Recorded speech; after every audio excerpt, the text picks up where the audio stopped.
그런 얘기 하시잖아요. 시간이 금방 지나간다고. 근데 2013년 처음 시작하면서 다음이 없는 하나님의 충만이라고 하는 주제와 표어로 한 해를 시작한 게 엊그제 같은데 벌써 시간이 마지막 주일이 되었습니다. 왜 이렇게 시간이 빨리 가는지 모르겠어요. 어쨌든 이제 며칠 남지 않은 2013년을 잘 마무리하시기를 바라는데요. 근데 사실은 교회력으로 보면 지금은 시간이 끝나는 때가 아니라 한 해가 끝나는 마지막이라기보다는 새로운 시작이다. 이미 새로운 시작이 시작되었다. 이렇게 말씀을 드릴 수가 있습니다. 왜냐하면 우리 지난주 중에 성탄절이 있었잖아요. 교회력은 성탄으로부터 시작이 됩니다. 그래서 예수님께서 이 땅에 오시는 성탄을 기다리는 대강절부터 새해가 시작되는 그와 같은 의미를 갖고 있습니다. 이미 새로운 달력이 시작됐다는 것이죠. 특별히 내년 1월 6일이 되면 예수님께서 이 세상에 자기 자신을 처음으로 드러낸, 그러니까 예수님이 태어나시고 세상에 자기 자신을 처음으로 드러낸 때가 1월 6일 주현절이 됩니다. 그래서 교회력으로 보면 그 중간에 끼어있는 2주간 동안에는 예수님의 유년기, 예수님께서 세상에 자기 자신을 드러내기 이전에 있었던 그때의 사건들을 생각해보는 시간이라고 할 수가 있습니다. 오늘은 그래서 예수님의 어린 유년기를 함께 생각해보는 그런 말씀으로 되어 있는데요. 특히 오늘 본문 23절 말씀에 보면 나사렛이란 동네에 가서 사니 이는 선지자로 하신 말씀에 나사렛 사람이라 칭하리라 하심을 이루려 함이리라 라고 하는 말씀이 기록되어져 있습니다. 여기 보면 예수님을 나사렛 사람이다 이렇게 표현을 하고 있습니다. 물론 나사렛에서 사셨기 때문에 나사렛 사람이다 아마 이렇게 말씀하고 있을 텐데요. 전 좀 궁금하더라고요. 여기 빅토리아에 살면 빅토리아 사람이잖아요. 빅토리아 사람들이 좀 특징이 있어요. 다른 데 사는 사람들과 조금 다른 구석이 있잖아요. 무엇인가 빅토리아 사람들의 어떤 공통점을 우리가 뽑아낼 수 있는 것처럼 나사렛에 사셨던 나사렛 사람 예수님에게는 뭔가 나사렛 사람들의 공통점이 있었을 것이 아닐까 이런 생각을 해보게 되었습니다. 그래서 오늘은 빅토리아 사람들이 나사렛 사람이 누구인지를 한번 함께 생각해보는 시간을 갖도록 할 텐데요. 우선 오늘 본문 말씀 2절 보면 앞부분에 우리 오늘 본문 13절부터인데요. 1절부터 12절까지 어떤 이야기냐면 동방박사들의 이야기. 동방박사들이 빨리 살고 있었는데 예수님을 경배하기 위해서 별을 보고 찾아와서 예수님의 발 앞에 경배하는 그런 장면이 기록되어져 있습니다. 오늘 보면 13절부터 나와 있는 이야기를 보면 예수님과 아주 가까이에 있었던 헤롯이 아기 예수를 죽이려고 하는 장면이 나옵니다. 멀리 있는 동방박사들은 예수님을 찾아 경배하려고 하고 가까이 있는 헤롯은 예수님을 죽이려고 하는 아주 아이러니한 그런 일들이 벌어지고 있는 거죠. 그래서 결국 어떻게 됩니까? 예수님의 가족이 애굽으로 피신을 하게 되는데요. 13절 말씀 같이 한번 읽어볼까요? 13절 같이 한번 읽겠습니다. 시작. 그들이 떠난 후에 주의 사자가 요셉에게 형통하여 이르되 헤롯이 아기를 찾아 죽이려 하니 일어나 아기와 그의 어머니를 데리고 애굽으로 피하여 내가 내게 이르기까지 거기 있으라. 이때 당시 애굽이라고 하는 지명은 로마의 식민지이기는 했어요. 똑같이. 그런데 헤롯이 통치하고 있는 통치권 밖에 있는 곳이었고요. 또 이곳에는 이미 유대인 디아스포라가 상당히 많이 살고 있었던 그러한 지역으로 알려져 있어요. 뭐 정확하게는 알 수 없지만 당시의 추산을 보면 한 100만 명 정도 되는 유대인들이 이미 이 애굽의 근처에서 살고 있었다 이렇게 알려져 있습니다. 이렇게 많이 이 유대인 디아스포라가 이집트 땅에 살고 있었기 때문에 어떤 일이 있었냐면 나중에 히브리어 성경을 헬라어 성경으로 바꿨던 번역하였던 70인역 번역이 이 이집트의 알렉산드리아라고 하는 도시를 중심으로 이 번역이 이루어지게 되거든요. 이런 걸 보면 이집트, 애굽이라고 하는 지역에 역사적으로 상당히 많은 유대인들 디아스포라가 이미 존재하고 있었다라고 하는 것을 우리가 생각해 볼 수가 있습니다. 근데 중요한 건 그게 아니라 성경에서 말하고 있는 이 애굽이라고 하는 이 지명은 단순하게 어떤 나라나 어떤 지역만을 의미하는 그와 같은 내용이 아니라는 사실입니다. 여러분도 아마 금방 애굽이라고 하는 단어를 들으시면 떠오르실 텐데 애굽이라고 하는 것은 이스라엘 백성들에게 출애굽의 애굽이라고 하는 의미를 갖고 있습니다. 근데 예수님께서 지금 애굽으로 가셨다. 이스라엘 백성들이 강제 노역에 시달렸던 고생하던 그곳에서 탈출하여 나오기를 원했던 그 애굽으로 예수님께서 태어나자마자 그 고통과 고난의 땅으로 들어가셨다라고 하는 것을 말씀하고 있다는 거죠. 예수님께서 왜 그 땅으로 가셨을까? 예수님께서 그곳에 가셔서 얼마나 사셨는지는 사실 정확하게 알 수가 없어요. 그런데 예수님은 애굽으로 피난을 가신 후에 얼마 지나지 않아 다시 애굽으로부터 탈출해 나오게 되었는데 그게 15절에 기록되어 있습니다. 15절 말씀도 같이 한번 읽어보시죠. 15절 시작. 헤롯이 죽기까지 거기 있었으니 이는 주께서 선지자를 통하여 말씀하셨다. 애굽으로부터 내 아들을 불렀다를 이루려 하십니다. 여기 나와 있는 선지자는 호세아 선지자를 가리켜요. 호세아서 11장 1절 말씀에 보면 이스라엘이 어렸을 때에 내가 사랑하여 내 아들을 애굽에서 불러냈거늘 이라고 하는 말씀이 기록되어 있습니다. 다시 말씀드리면 하나님께서 이스라엘 백성들을 애굽에서 구원하신 그 사건을 호세아가 인용하면서 하나님께서 애굽 같은 상황에 놓여 있는 이스라엘을 다시금 구원하신다는 의미로 그렇게 말씀하고 있다는 거예요. 그런데 마태복음의 기자 마태는 또다시 이 말씀을 인용하면서 예수님께서 애굽에 머물러 계시다가 다시 나왔던 사건을 연관시켜서 말하고 있다는 거죠. 맨 첫 번째 출애굽 사건이 있었고 호세아가 말하는 애굽에서 불러내는 사건이 있었고 그리고 마태가 말하는 예수님의 가족이 애굽에서 나오는 사건이 있었다. 이렇게 말씀하고 있다는 거죠. 무슨 얘기냐면 이 출애굽의 역사, 애굽을 탈출했던 그 역사가 이스라엘 백성들의 전체적인 삶을 관통하고 예수 그리스도의 사건까지도 연결되고 있다는 것을 말씀해주고 있다는 거예요. 다시 말씀드리면 구원이라고 하는 것은 한마디로 말씀드리면 애굽으로부터 나오는 것이다. 이렇게 말씀하고 있어요. 구원은 애굽에서 나오는 거예요. 근데 제가 말씀을 묵상하면서 이 말씀을 한번 꽈봤어요. 어떻게 꽈봤냐면 하나님의 구원이 애굽으로부터 탈출해 나오는 것인데 만약에 그렇다면 처음부터 애굽에 가지 않도록 하셨으면 어땠을까? 이런 생각이 들더라고요. 출애굽의 애굽을 한번 생각해 보세요. 왜 이스라엘 백성들이 애굽을 가게 되었어요? 요셉이 팔려가서 결국은 이집트 땅으로 가잖아요. 야곱과 그의 가족들이 흉년 때문에 어쩔 수 없이 이집트를 향해 찾아가게 되잖아요. 하나님께서 흉년과 기근을 면하게 하셨더라면 굳이 애굽을 가지 않아도 될 텐데 요셉이 형들에게 팔려가지 않았더라면 애굽 가지 않아도 되잖아요. 호세아 시대에 하나님께서 남북 이스라엘을 흩어서 애굽 땅으로 다 흩어지게 하셨어요. 그런데 이스라엘이 망하지 않게 하셨으면 이스라엘 백성들이 애굽 땅에 갈 이유가 없잖아요. 오늘 본문도 마찬가지예요. 예수님이 왜 애굽으로 가셨습니까? 헤롯 때문이잖아요. 나쁜 헤롯이 예수님을 죽이려고 하니까 예수님의 가족이 어쩔 수 없이 애굽 땅으로 내려간 거거든요. 그런데 헤롯이 조금 있다가 죽어요.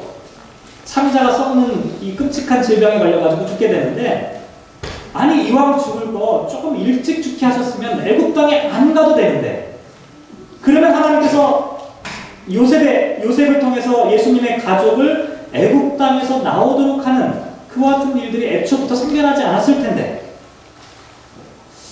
왜 하나님은 하나님의 구원을 이루기 위해서 먼저 애굽 땅에 들어가게 하시고 애굽에서 나오게 하셨던 것일까? 이런 생각이 들었어요. 그런데 성경에 나와 있는 여러 가지 말씀들과 우리의 삶을 비추어서 한번 생각해 보면 이스라엘 백성들이 애굽으로 갈 수밖에 없었고 또 이 땅을 살아가는 모든 사람들이 애굽이라고 하는 삶으로부터 그렇게 시작할 수밖에 없는 이유는 우리의 죄된 본성 자체가 가나안을 지향하기보다는 애굽을 지향하고 있기 때문이라는 사실을 다시 한번 생각해 보게 되었습니다. 다시 말씀드리면 저와 여러분이 이 땅을 살아가는 삶의 지향점이 하나님이 약속하신 약속의 땅을 지향하며 살아가는 것이 아니라 끊임없이 애굽을 지향하는 삶을 살아가길 원하고 있다는 것이죠. 애굽에서 쾌락과 물질적인 풍요의 노예로 살아가는 것을 더 원하고 있다는 것이죠. 하나님에 이끌려 살아가는 그 복종의 자유가 아니라 인간이 자기 뜻대로 하기를 원하는 죄악된 본성이 우리들의 삶 가운데 남아있다는 것이죠. 이것이 끊임없이 우리가 애굽이라고 하는 상황 가운데 처해 있을 수밖에 없는 그와 같은 상황이었다는 거예요. 그런데 예수님께서 태어나자마자 애굽에 들어가셨다고 하는 사실은 이와 같은 인간의 삶을 생생하게 증거하고 있는 모습이라고 할 수가 있습니다. 예수님은 태어나자마자 인간의 그 고통, 인간의 그 죄악된 현실들을 몸소 경험하는 그와 같은 과정을 밟으셨다는 것이죠. 어렸을 때 위인전으로 많이 읽었던 책 가운데 파브르의 곤충기라고 하는 책을 많이 읽었는데 파브르의 이야기를 보면 그런 내용이 나와 있어요. 날파리들 있잖아요. 날파리들의 이 생태를 열심히 관찰했던 이 파브르가 한 가지 놀라운 사실을 깨닫게 되었는데요. 날파리들이 앞에 먼저 날아가는 날파리들을 끊임없이 쫓아가요. 빙빙빙 돌아요. 근데 아무런 목적과 계획도 없이 그저 빙빙빙 돌다가 일주일 만에 굶어 죽는 모습들을 발견하게 됩니다. 실험을 하기 시작했어요. 파브르가. 밑에다가 음식물을 갖다 놓으면 혹시라도 날파리들이 방향을 바꿔서 내려오지 않을까. 그런데 똑같았어요. 결과는. 일주일 동안 똑같은 궤도를 앞에 날고 있는 날파리들을 쫓아가서 끊임없이 날아가다가 결국 일주일 만에 생을 마감하는 것이 날파리들의 모습이었다는 거죠. 이 통계가 정확한지 그렇지 않은지 모르겠는데요. 어떤 통계 자료에 따르면 아무런 목표 없이 파브르가 관찰했던 이 날파리와 같은 모습으로 살아가는 사람들이 전체 인구의 87%에 이른다 이렇게 이야기하고 있습니다. 2014년 한 해를 한번 돌아보시기 바랍니다. 저와 여러분이 지금 지향하고 있는 삶의 방향과 목표가 어딘지를 한번 생각해 봤으면 좋겠습니다. 우리가 끊임없이 하나님께서 이끄시는 약속의 땅을 향해 가고 있는지 아니면 애굽을 지향하고 있는지 아니 그것도 모자라서 목적과 방향을 상실한 채 그냥 빙빙빙 돌다가 우리의 인생이 끝나는 것은 아닌지. 그런데 예수님께서 그 애굽 땅에 머물고 계실 때 하나님께서 예수님의 가족을 불러내셨다라고 말씀하고 있습니다. 어쩌면 이것은 저와 여러분에게 구원과 생명의 말씀일 가능성이 큽니다. 저와 여러분이 비록 애굽을 지향하고 있지만 어쩌면 빙빙빙 돌고 있는 날파리와 같은 그런 모습으로 우리의 인생을 허비하고 있을지도 모르지만 하나님은 그 속에서 우리를 불러내신다는 거죠. 사랑하는 성도 여러분, 하나님이 저와 여러분을 불러내셔서 애굽을 지향하는 것이 아니라 하나님의 약속의 땅을 향해 가도록 하시는 그 하나님의 부르심에 응답하며 살아가시는 저와 여러분이 되었으면 좋겠습니다. 이게 첫 번째 예수님의 유년 시절에 대한 이야기. 그 다음의 이야기를 계속해서 생각해 보면 16절 말씀 한번 보실까요? 16절 말씀을 같이 한번 읽어보시죠. 시작. 이에 헤롯이 박사들에게 소문을 알고 신이 노하여 사람을 보내어 베들레헴과 그 모든 지방에는 산의 아이를 박사들에게 자세히 알아본 그때를 기준하여 2살부터 그 아래 다 실제로 얼마나 많은 아이들이 죽었는지에 대해서는 사실 정확히는 알 수 없어요. 그런데 역사가들에 의하면 헤롯은 무지무지하게 잔인한 사람으로 알려져 있습니다.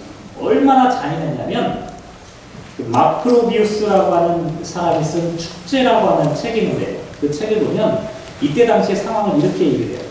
아우구스도 황제가 헤롯의 명령으로 시리아 지역의 2살 이하 아이들이 살해당할 때 그 속에 헤롯 자신의 아이도 포함되어 있었다. 그러면서 그의 아들이 되기보다 돼지가 되는 편이 차라리 낫다라고 하는 글을 남겼어요. 헤롯이라고 하는 사람이 얼마나 잔인한지 자기의 권력에 조금이라도 위협되는 그 모든 것들을 제거하기 위해서 자기 자식까지도 포함해서 2살 이하에 있는 그 지역에 있는 모든 아이들을 완전히 싹 쓸어버리는 그와 같은 만행을 저질렀다는 거죠. 앞에서 인간이 애굽을 지향한다라고 말씀드렸는데 그것은 인간이 갖고 있는 물질적인 욕망을 이야기해요. 물질적인 측면과 많이 관계가 되어 있어요. 그런데 여기 나와 있는 헤롯의 이야기는 권력과 힘에 대한 욕망을 나타내요. 인간은 물질적인 욕망을 찾아서 애굽을 지향할 뿐만 아니라 권력과 힘의 애국도 바라보고 있다. 권력과 힘의 상징인 그 헤롯을 사람들이 지향하며 살아가고 있다는 것을 이야기하고 있다. 어쨌든 예수님의 탄생은 예수님의 가장 어린 유년기의 이야기는 비극으로부터 시작되고 있어요. 슬픔으로부터 시작되고 있어요. 그래서 18절 말씀에 보면 이렇게 말씀하고 있는데요. 18절 제가 읽어볼게요. 라마에서 슬퍼하며 크게 통곡하는 소리가 들리니 라헬이 그 자식을 위하여 애곡하는 것이다. 그가 자식이 없으므로 위로받기를 거절하였도다 하니 이루어졌느니라 라고 말씀하고 있습니다. 이 말씀은 어떤 말씀을 배경으로 하고 있냐면 우리가 잘 알고 있는 내용인데요. 창세기 35장 말씀에 보면 야곱의 일행이 라마에서 베들레헴으로 가고 있을 때 라헬이 베냐민을 낳다가 길에서 그냥 죽어버리는 사건이 벌어져요. 그렇게 아끼던 그 자식을 길거리에서 낳다가 죽게 돼요. 그러니까 어머니가 얼마나 슬퍼했겠어요. 그 어머니 라헬이 얼마나 그 태어나는 그 자식을 생각하면 얼마나 안타까워했겠어요. 근데 이 말씀을 또 누가 인용했냐면 예레미야가 인용했어요. 예레미야 31장 15절 말씀에 보면 이 말씀을 그대로 인용하고 있어요. 이것은 무슨 내용이냐면 남유다가 587년도에 바벨론에 의해서 멸망당하게 되는데요. 유다의 많은 백성들이 포로로 끌려가기 시작했어요. 이 장면을 예레미야가 지금 똑같은 이야기로 지금 말하고 있어요. 무슨 얘기냐면 여기 나와 있는 이 라헬이라고 하는 사람은 누구냐면 이스라엘 유다 백성들의 어머니를 상징해요. 라마라고 하는 지역은 어떤 지역이냐면 이 라헬이 묻혀있던 장사 지냈던 바로 그와 같은 무덤이 있는 곳이에요. 이스라엘 백성들 남유다가 멸망해가지고 바벨론으로 끌려가는 그 장면을 바라보며 라헬이 무덤이 있었던 그 지역에서 그 어머니들이 통곡하고 있는 장면을 예레미야가 인용하면서 말씀하고 있다. 이 사건을 또다시 마태복음 기자가 인용하고 있어요. 어머니들이 눈물을 흘리고 있는 그와 같은 상황을 이야기하고 있다. 예수님의 탄생이라고 하는 기쁜 소식이 세상에 울려 퍼졌을 때 그때 세상은 그렇게 기쁘지만은 않았다는 거예요. 수많은 어머니들이 통곡하며 눈물을 흘렸던 때가 예수님의 탄생 소식과 함께 일어난 사건이라는 거예요. 제가 이 사건 말씀드리면 아마 성경을 조금 아시는 분들은 금방 출애굽의 사건을 연상하실지도 모르겠어요. 출애굽기 1장 22절 말씀에 보면 똑같은 사건이 벌어지죠. 그러므로 바로가 그의 모든 백성에게 명령하여 이르되 아들이 태어나거든 너희는 그를 나일강에 던지고 딸이거든 살려두라 하였더라 라고 하는 명령을 내립니다. 모세가 태어날 때도 똑같은 사건이 있었다는 거예요. 모세는 비극적인 상황 가운데 태어났잖아요. 자식이 태어나자마자 그 아들들을 강물 속에 집어 던지는, 모세도 마찬가지였어요. 강물 속에 던져진 사람이었어요. 모세라는 이름의 뜻이 무엇인지 다 아시잖아요. 강물에서 건져진 자라고 하는 이름이 바로 모세잖아요. 그 얘기는 무슨 얘기입니까? 이미 강물에 던져졌다라고 하는 것을 전제하고 있다는 거죠. 하나님께서 나일강에 던져진 이스라엘을 구원하기 위해 강에 던져진 모세를 먼저 건져내신 사건을 말씀하고 있다는 거죠. 예수님도 마찬가지죠. 예수님도 슬픔과 비극의 눈물 가운데 던져져 있던 그 사람들 가운데 헤롯으로부터 지켜주시는 그 사건이 예수님의 탄생과 관련된 이야기에 기록되어 있다. 결국 어떻게 됩니까? 20절 말씀에 보면 일어나 아기와 그의 어머니를 데리고 이스라엘 땅으로 가라. 아기의 목숨을 찾던 자들이 죽었느니라 라고 하는 말씀이 기록되어 있습니다. 결국 하나님께서 예수님의 가족을 보호하셨다가 헤롯이 죽은 다음에 다시 돌아오게끔 하는 그런 이야기로 연결되어 있습니다. 근데 한번 생각해 볼 필요가 있습니다. 앞에서도 마찬가지인데요. 예수님께서 왜 이렇게 비극적인 상황 가운데서 어린 유년들을 보내셔야 했을까? 왜 이런 슬픈 이야기 가운데 예수님의 성장기가 담겨져 있는 것일까? 다른 모든 신화와 종교를 보면, 다른 모든 신화와 종교의 창시자들의 이야기를 한번 비교해 보면 이런 상황이 일어나게 되면 어떻게 되겠습니까? 애국으로 피난 가지 않아요. 레이저 빔 같은 게 나와가지고 무찌르죠.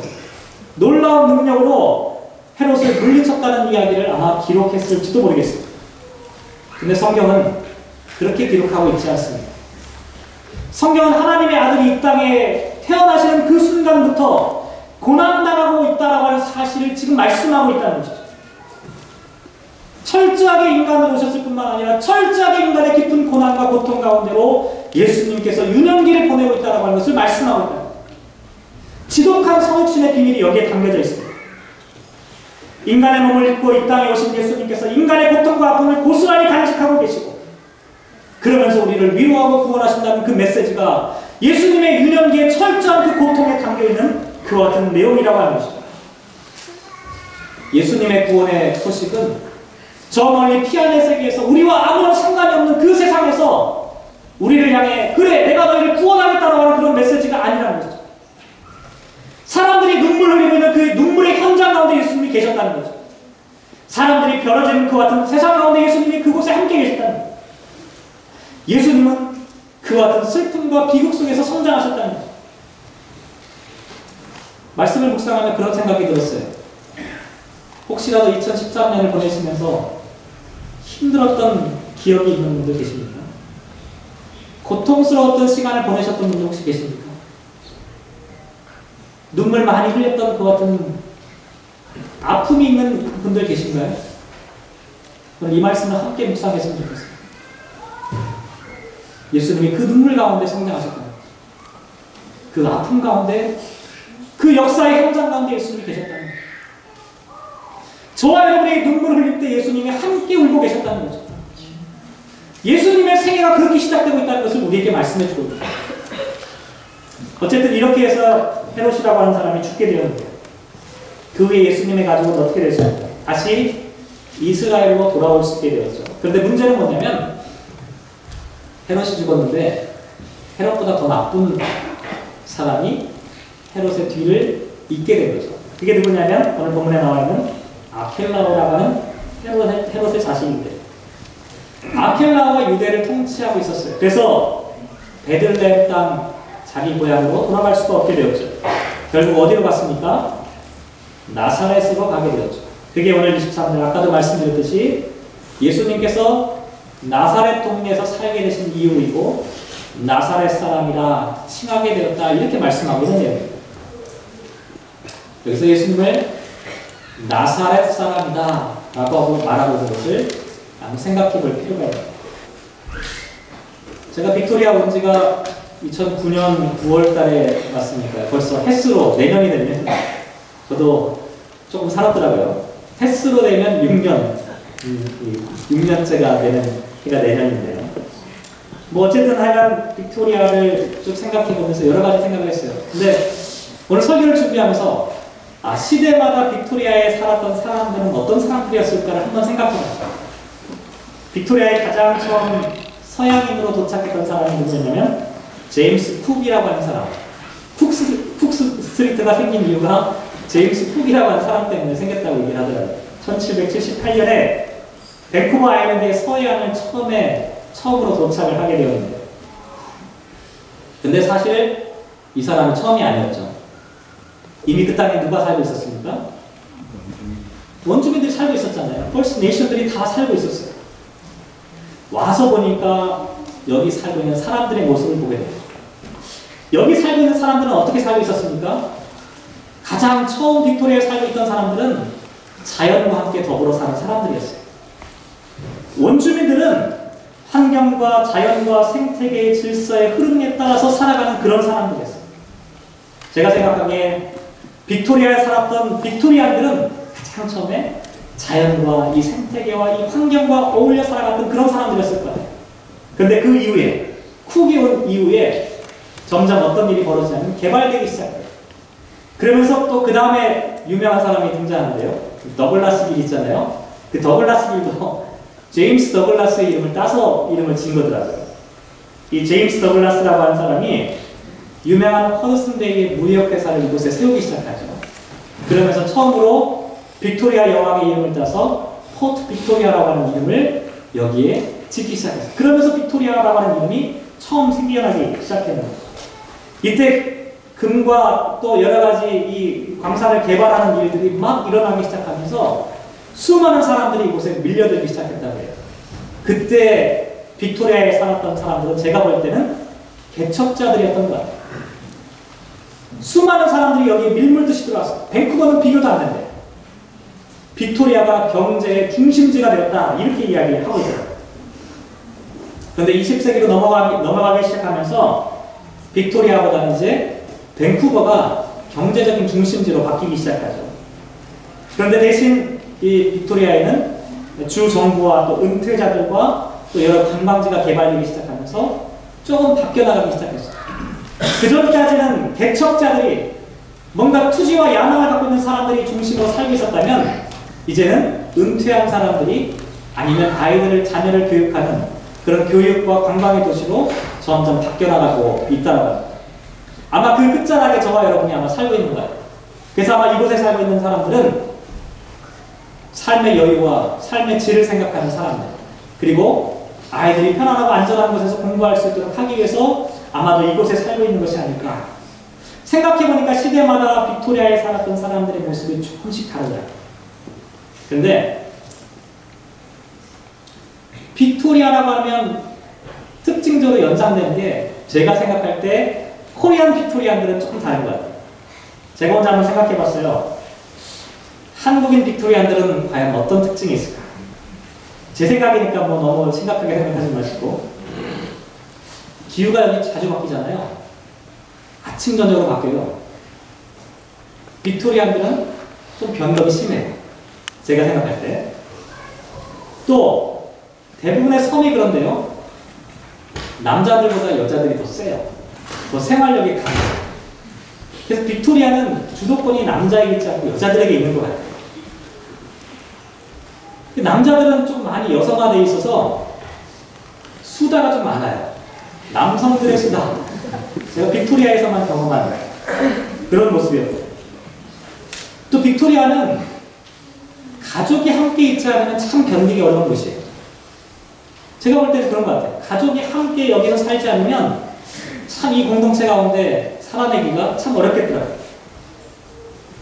또 빅토리아에는 섬이란 특징 때문에 그런지 몰라도 자기들의 끼리끼리의 나름대로의 공동체가 이미 셋업이 되어 있어요.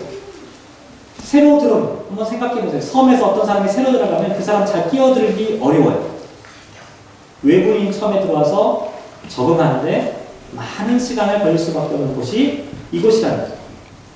그래서 가족들끼리 같이 놀든지 아니면 혼자 놀기를 잘하는 사람들이 살 수 있는 곳이 빅토리아가 아닐까, 이런 생각을 해봤어요.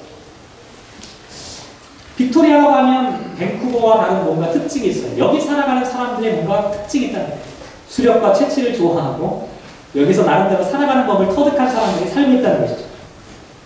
그러면 나사렛 사람이라고 하는 것은 과연 어떤 특징이 있냐는 거예요.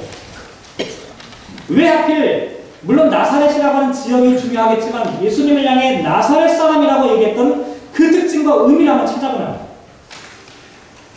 제가 직접 가보지 못했지만 나사렛이라고 하는 이 지명을 한번 찾아보니까 이렇게 되어 있더라고요. 예루살렘에서 한 북쪽으로 90km 정도 떨어진 지역이다. 전혀 비옥하지 않은 모래 땅으로 되어 있다. 이렇게 나와 있어요. 주위에는 산들로 막혀있기 때문에 경제적으로도 교역을 하기가 쉽지 않은, 성장하기 어려운 척박한 곳이다. 이렇게 기록하고 있어요. 그래서 그런지 요한복음 1장 46절 말씀에 보면 나사렛을 비하하는 장면이 나오는데요. 이렇게 나와 있어요. 나사렛에서 무슨 선한 것이 날 수 있느냐라고 하는 이야기가 나와 있습니다. 사도행전 24장 5절 말씀에 보면 우리가 보니 이 사람은 전염병 같은 자라 천하에 흩어진 유대인들을 다 소유하게 하는 자요 나사렛 이단의 우두머리라 라고 하는 표현들이 기록되어 있습니다. 성경에 기록되어져 있는 많지 않은 나사렛이라고 하는 이 지명과 관련된 다 표현들을 보면 전부 다 경멸적인 언어로 표현되어 있다. 멸시받는 땅이었다는 거예요. 이방인들의 땅이었어요. 버려진 땅이었다는 거예요. 사람들이 인정하지 않는 땅이 바로 나사렛이라고 하는 의미 가운데 담겨져 있다는 거죠. 그런데 예수님께서 나사렛에서 살게 된 것, 나사렛 사람이라고 되어진 것이 23절을 잘 보면 선지자의 말씀에 따른 것이다 이렇게 되어 있습니다. 근데 문제는 뭐냐면 여기 나와 있는 선지자가 과연 누구냐, 구약 성경 어디에서 인용한 것이냐 정확하게 파악하기가 쉽지가 않다는 거예요. 근거가 별로 없다는 거예요.